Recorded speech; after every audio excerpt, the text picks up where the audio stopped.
رومانویوں کا تصور تخیل، تعارف و تمہید۔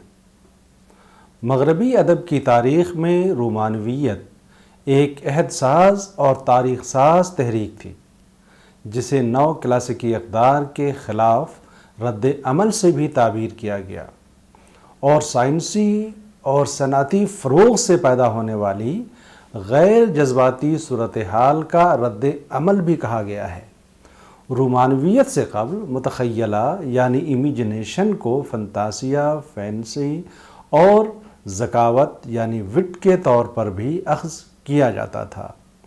اختراعی صلاحیت کا حوالہ تقریباً ہر شاعر اور نقاد کے یہاں ملتا ہے، لیکن اختراع کرنے والے سرچشمے کو نہ وہ پورے طور پر سمجھ سکے اور نہ اسے تخیل کا نام دے سکے۔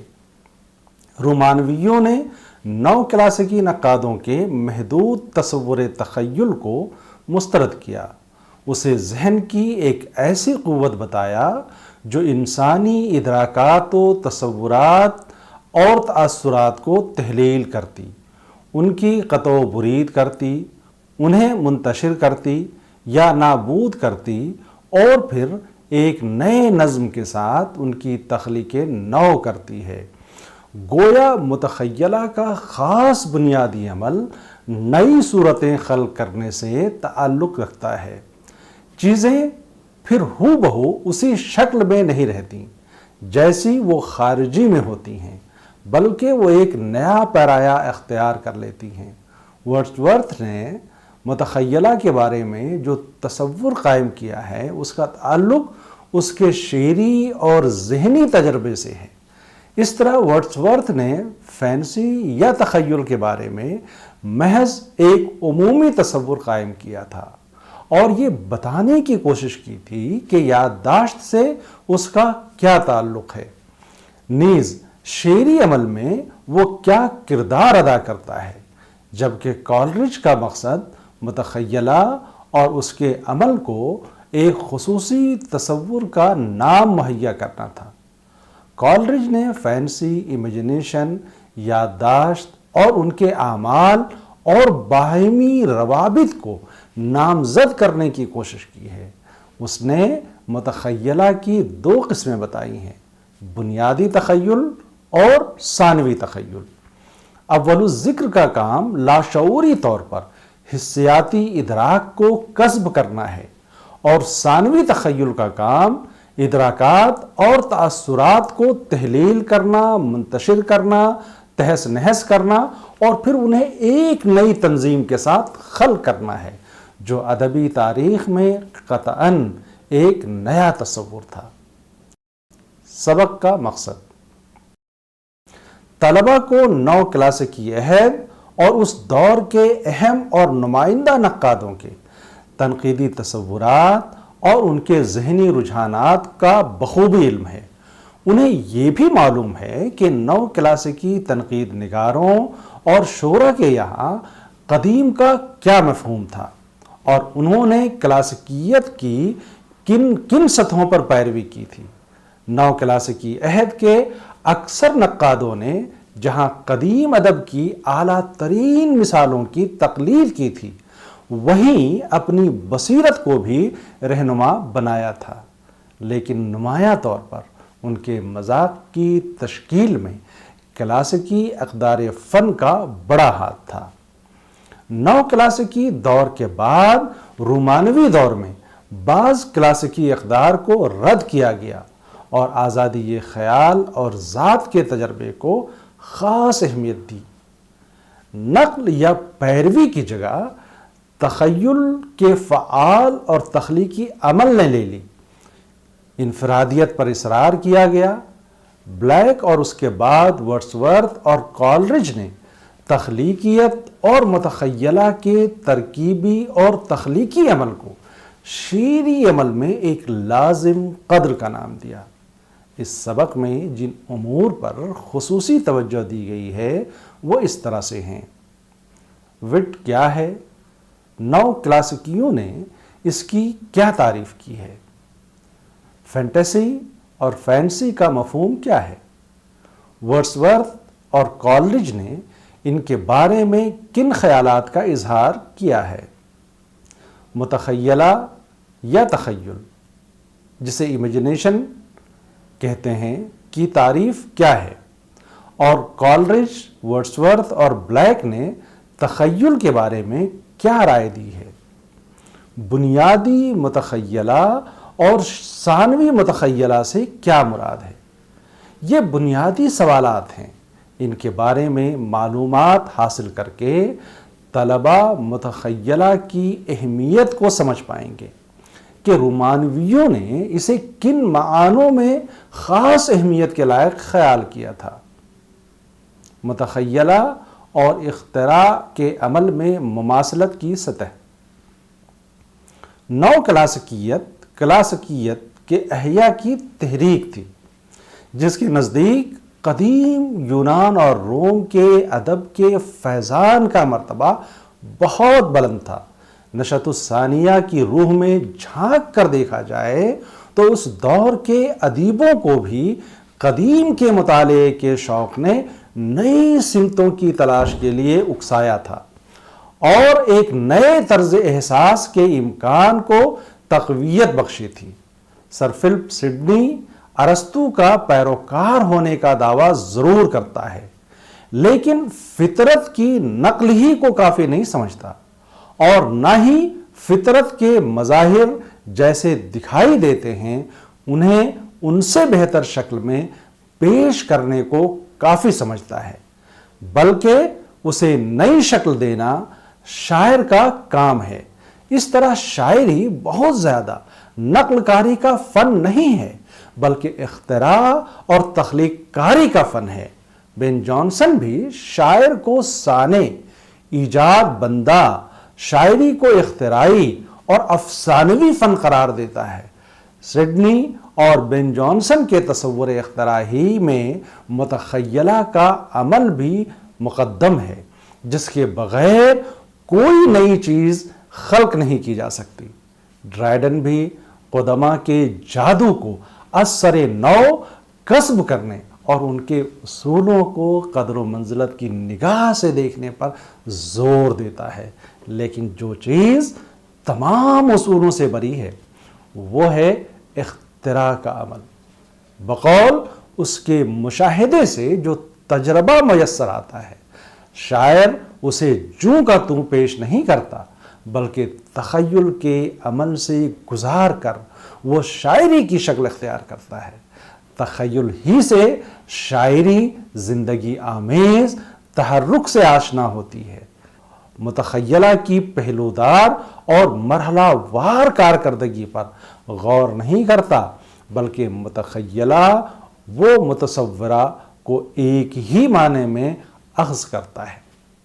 افلاطون بھی شاعری کو اسی لیے مذموم ٹھہراتا ہے کہ فنتاسیہ سے سروکار رکھنے کی وجہ سے شاعری محض جھٹلاتی ہے، جبکہ ارسطو فنتاسیہ کو آفاقیت یا خیال کے درجات کا سرچشمہ کہتا ہے، جو تجربے کی منفرد خصوصیات ہی سے اخذ کردہ آفاقی اشکال ہوتے ہیں۔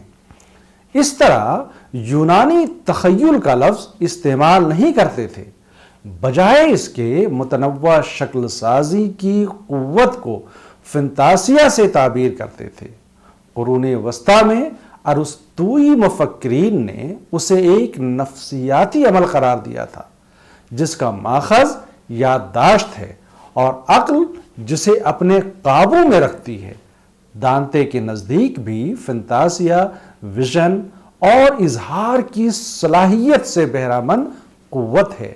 گویا فنتاسیہ شعری اختراع کے فن کے مترادف اور اس استعداد کا نام ہے جس کے بغیر کسی بھی اظہار کا تصور بھی نہیں کیا جا سکتا۔ لانجائنس نے جسے اندرونی لپک کے تقاضے سے موسوم کرتے ہوئے روح کی طاقت بھی کہا ہے، یعنی جو شاعری میں ترجمانی کی طاقت کہلاتی ہے۔ دانتے فنتاسیائی افسانوی صلاحیت کو ویژن اور اظہار کے عمل سے مربوط کرتا ہے۔ شیکسپیئر کے لفظوں میں جب اس کی فنتاسیہ کی قوت ناکام ہو جاتی ہے، نظم وہی ختم ہو جاتی ہے۔ نو کلاسیکیوں بشمول پوپ کا تخیل کے بجائے وٹ پر اصرار ہے، جسے وہ مماثلتوں اور مغایرتوں کا مشاہدہ کرنے کی صلاحیت سے بہرہ مند کہتا ہے، بلکہ وٹ ہی تخیل کی متبادل ہے۔ نو کلاسیکیت کا اصرار 3 امور پر تھا۔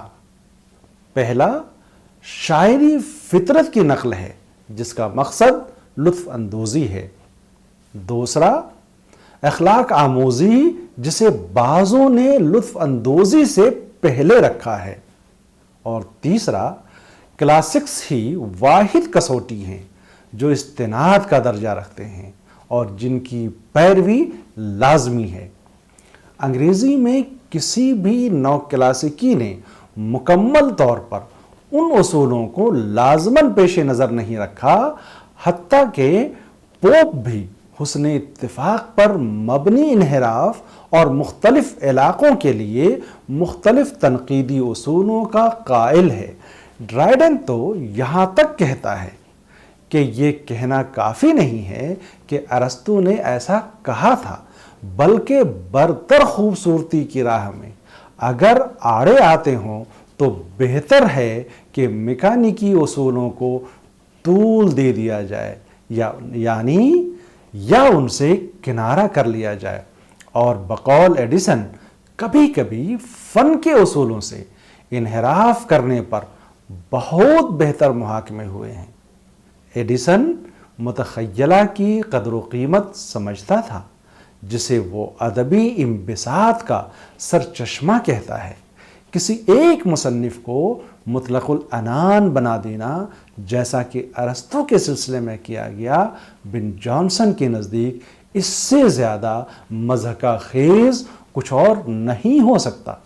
ڈاکٹر جانسن گرے کے ایلیجی میں بعض نئے خیالات سے متاثر ہونے کی بات کہتا ہے اور قدماء کی اندھی تقلید کو ناپسند کرتے ہوئے محض ظاہری خواص کی نقل کو معیوب قرار دیتا ہے۔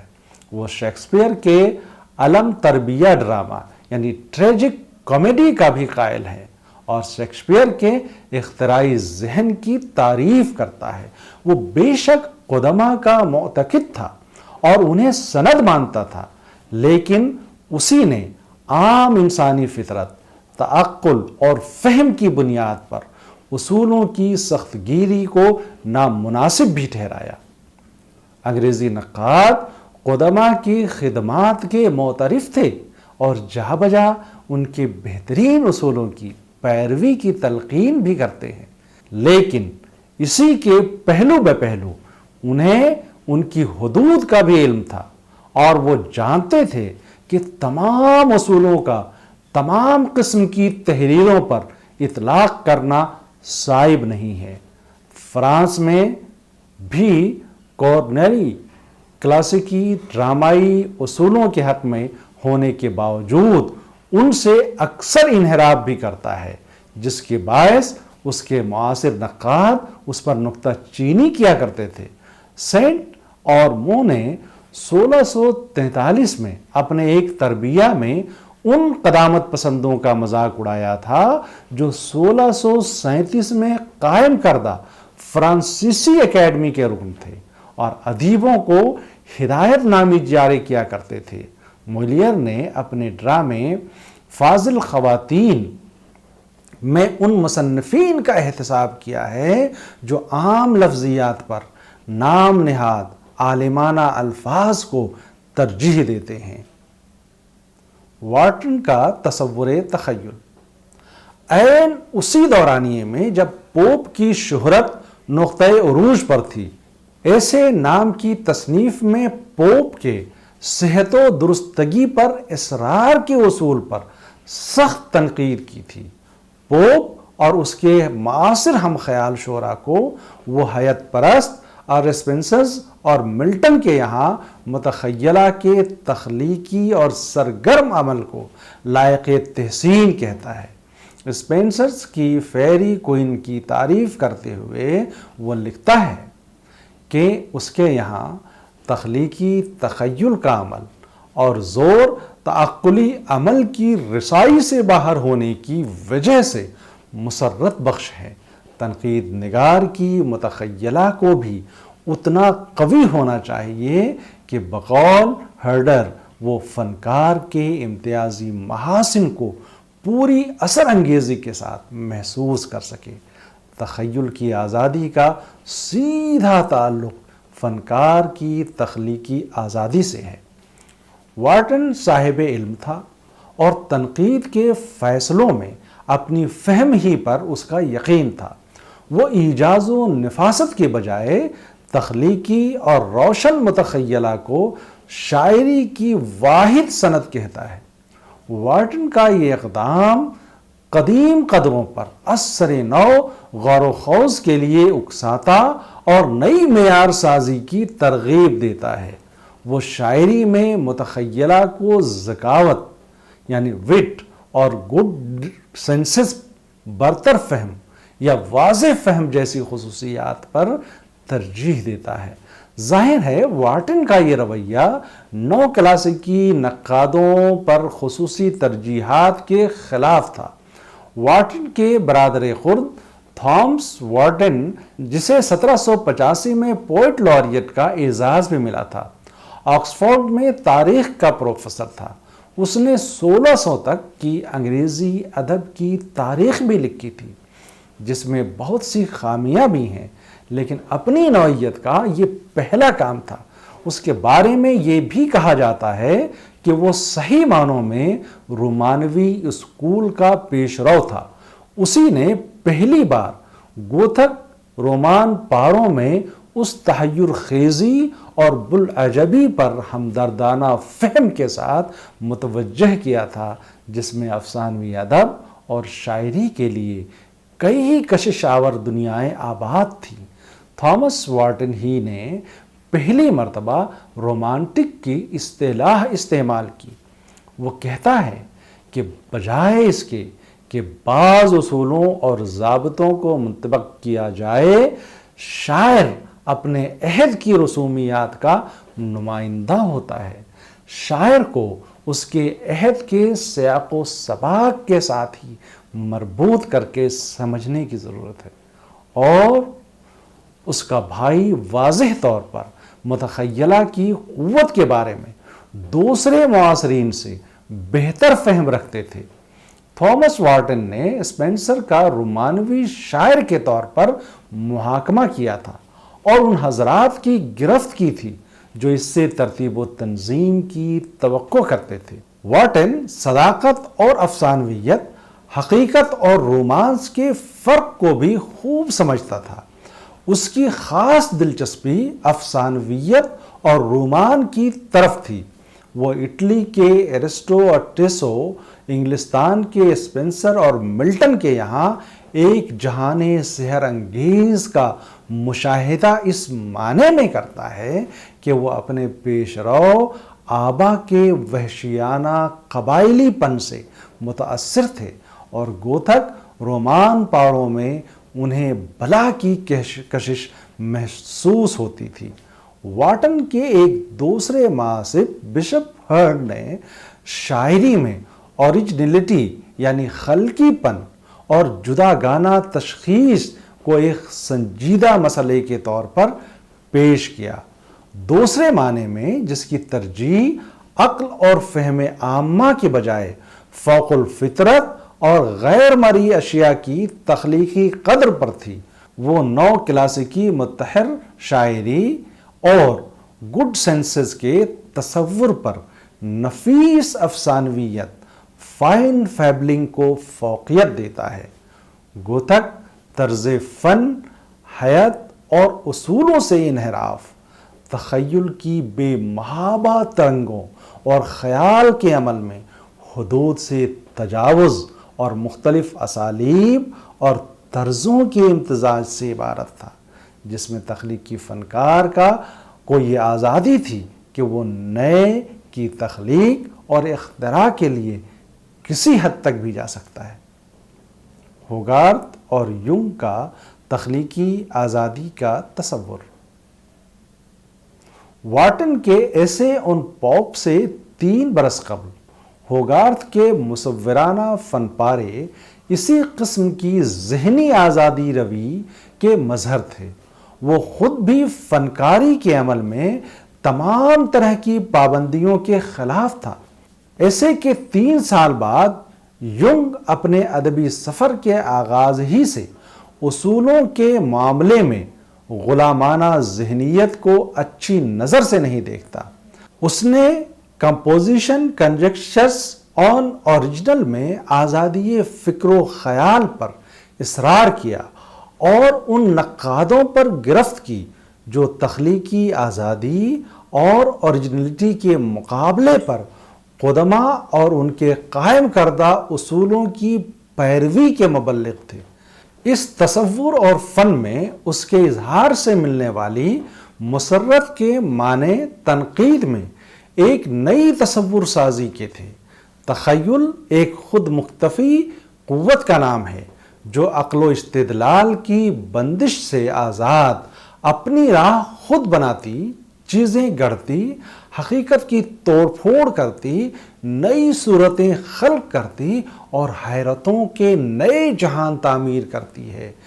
ایسے جہان جو دور، بہت دور ماضی میں کہیں آباد تھے یا خوابوں میں کہیں ان کی بساوٹ تھی۔ تخیل کا کم و بیش یہی وہ تصور ہے جس کی معیار سازی بعد ازاں کالرج نے کی، جسے رومانویت کے تشخص کی ایک ممتاز علامت کے طور پر دیکھا جاتا ہے۔ متخیلہ کا رومانوی تصور۔ رومانویوں نے تخیل کو زندگی سے مربوط کیا۔ بلیک اسے انسانی روح کے اندر کار فرما الوہی عمل سے تعبیر کرتا ہے جو اظہاری صلاحیت کو متحرک اور مشتعل کرنے کا کام انجام دیتا ہے۔ شاعر اپنی شعری کائنات خدا ہی کی طرح خلق کرتا ہے۔ وہ زندگی کے حقائق سے بے پرواہ نہیں ہوتا جیسا کہ ذکاوت کرتی ہے۔ بلیک کے تصور میں ایک سری رنگ کی آمیزش بھی ہے۔ وہ شاعر کو سری کہتا ہے اور اس کی روح جو ادراک کرتی ہے وہ اسے تخیل کی مدد سے تخلیق کرتا ہے۔ بلیک کی ترجمانی کرتے ہوئے احسن فاروقی لکھتے ہیں، بلیک نے اس امر پر زور دیا ہے کہ انسان کی سب سے زیادہ زوردار عملی قوت امیجنیشن ہے۔ یہی روحانی عمل کا مخرج ہے۔ یہی انسان میں خدا کا جلوہ ہے اور خدا کا کرشمہ ہے۔ یہی خدا کا وہ عمل ہے جس سے وہ اپنی مخلوق سے متعلق ہے۔ بلیک نے تخیل کو جو روحانی معنی دیے ہیں اسے وہ ایک ایسی طاقت بتاتا ہے جو روحانی دنیا پر فتح حاصل کر سکتی ہے اور روحانی حقائق کو شعر میں ڈھال سکتی ہے۔ ورڈزورتھ کے نزدیک تخیل ایک داخلی ویژن، ایک جلال آگی قوت ہے جو ذہن کی اتھاہ گہرائی سے نمو پاتی ہے۔ ورڈزورتھ اسے تخلیقی قوت بھی کہتا ہے۔ اس کے نزدیک تخیل تنظیم و تشکیل کرنے والی عقلی قوت بلکہ وجدان ہے جو اشیاء کی زندگی کے اندر واقع ہوتا ہے۔ شاعر اپنے مشاہدات کا ہی قابل فہم علامتوں میں اظہار کرتا ہے، جبکہ کالرج اسے ذہن کی تشکیلی صلاحیت کا نام دیتا ہے۔ اس کے مطابق تخیل ایک ایسی طاقتور تخلیقی صلاحیت ہے جو تخیلاتی پیکروں کو تحلیل کرتی، انہیں متحد کرتی اور پھر انہیں نئی شکلیں فراہم کرتی ہے، نیز متضاد خصوصیات کو ہم آمیز کر کے ایک نئی وحدت میں ڈھالتی ہے۔ کالرج اسے ایک آزاد، تخلیقی اور قلب کاری کی طاقت کہتا ہے۔ کالرج فینسی یعنی متصورہ اور متخیلہ کے فرق کو بھی واضح کرتا ہے اور دونوں کے حدود عمل کا تعین کرتا ہے۔ اس سے پہلے دونوں کو ایک دوسرے کا مترادف سمجھا جاتا تھا۔ فینسی اصلاً فینٹیسی یعنی فنتاسیا کا مخفف ہے۔ کالرج اسے یادداشت سے مربوط کر کے دیکھتا ہے جو زمان اور مکان کے مقررہ نظم و ضبط کی بندش سے آزاد ہوتی ہے۔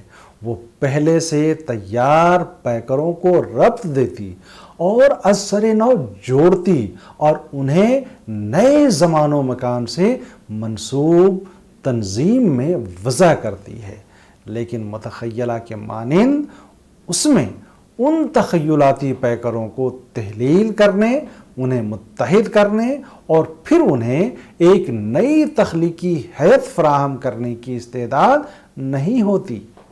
اس طرح فینسی ذہن کی وہ صلاحیت ہے جو صرف تخیلاتی پیکروں یا امثال یعنی آئیڈیاز کو بالعموم ایک محدود بساط میں نئے مرکبات خلق کرنے سے وابستہ ہے، جسے کالرج منسلک اور مجتمع کرنے کی قوت کہتا ہے، جبکہ متخیلہ شکل سازی کرتا ہے اور ترمیم و تبدل بھی کرتا ہے۔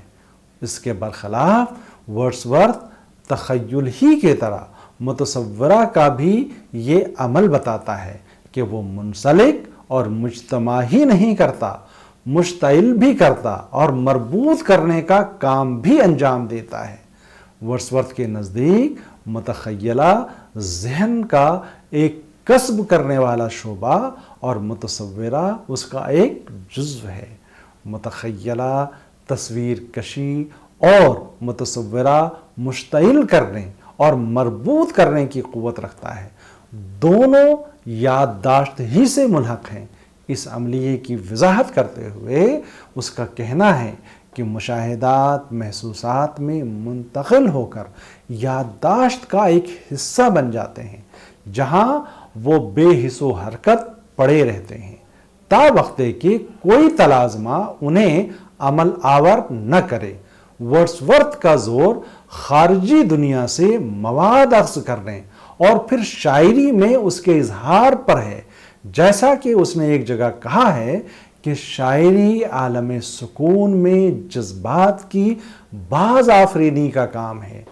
محسوسات ہی شاعری کا اصل سرچشمہ ہیں، جنہیں وہ ایک اندھے غار سے تعبیر کرتا ہے جو غیر واضح اور مبہم سرگوشیوں اور سرسراہٹوں سے معمور ہے، جہاں عقل ایک بے حد سرمستی کی کیفیت میں ہوتی ہے اور ایک منظم وجدان کی صورت اختیار کر لیتی ہے۔ ورڈسورتھ متخیلہ کو تخلیقی بصیرت بھی کہتا ہے، جو ایک صورت گرانہ اور شکل سازانہ قوت ہے۔ کالرج کا تصور تخیل۔ کالرج متخیلہ کو ایک داخلی کارگزاری کہتا ہے، شاعری کی تخلیق میں جس کے کردار کی خاص اہمیت ہے۔ ورڈسورتھ شاعر کو ان محسوسات تک محدود کر دیتا ہے جو اسے خام مواد کے طور پر باہر کی دنیا یا فطرت سے ملتے ہیں۔ یادداشت محسوسات کا محض ایک مخزن ہے۔ کالرج کے لیے ذہن ہی سب کچھ ہے، جو ورڈسورتھ سے زیادہ شاعر کے لیے شعری تخلیق کے عمل میں کارآمد ہے۔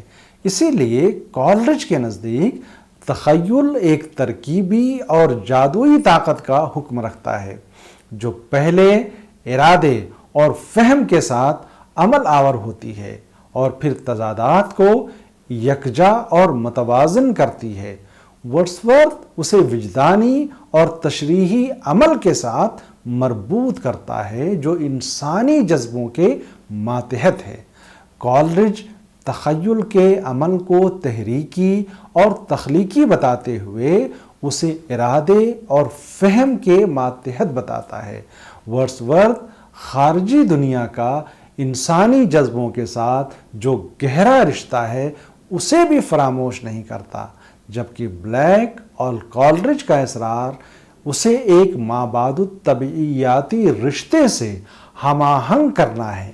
کالرج کے لفظوں میں تخیل میرے نزدیک یا تو بنیادی ہوتا ہے یا ثانوی، بنیادی تخیل کو میں تمام انسانی ادراک اور زندہ قوت کا محرک سمجھتا ہوں، اور نفس محدود میں دائمی تخلیقی عمل کے لامحدود میں ہوں کی تکرار کی حیثیت رکھتا ہے۔ ثانوی تخیل کو میں اس کی صدائے بازگشت سمجھتا ہوں، جو شعوری ارادے کے ساتھ ساتھ موجود ہوتا ہے، تاہم اپنی مخصوص قسم کی فعالیت میں بنیادی تخیل سے بے عینی ہی مماثل ہوتا ہے، اور ان دونوں میں یعنی بنیادی اور ثانوی تخیل میں صرف درجے اور طریقہ کار کا فرق ہوتا ہے۔ یہ گھلاتا ملاتا ہے، پھیلاتا بڑھاتا ہے اور بکھیرتا اڑاتا ہے، تاکہ پھر سے تخلیق نو کر سکے، یا جہاں یہ طریق ناممکن ہو جاتا ہے وہاں بھی ہر حالت میں اسے کامل بنانے اور ربط و وحدت پیدا کرنے کی کوشش کرتا ہے۔ یہ بنیادی طور پر زندہ ہے، جیسے کہ تمام اشیاء بنیادی طور پر بے حرکت اور جامد ہوتی ہیں۔